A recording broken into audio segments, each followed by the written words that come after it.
मी जिल्हा परिषद शाला नाचनखेडे, केंद्र बालद, तालुका पाचोरा, जिल्हा जळगाव येथून बोलत आहे.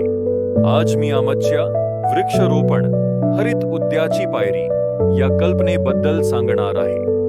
आपल्या गावात आणि आजूबाजूला झाडांची संख्या कमी होत चालली आहे.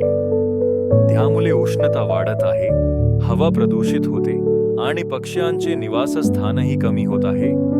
ही समस्या सोडवण्यासाठी आम्ही वृक्षारोपणाचा उपक्रम सुरू केला आहे. शाळेतील विद्यार्थी, शिक्षक आणि ग्रामस्थ मिळून झाडे लावतात आणि प्रत्येकाने एक झाड दत्तक घेऊन त्याची काळजी घेतात. या उपक्रमामुळे परिसर हिरवागार होईल, हवा शुद्ध राहील आणि पर्यावरणाचे रक्षण होईल.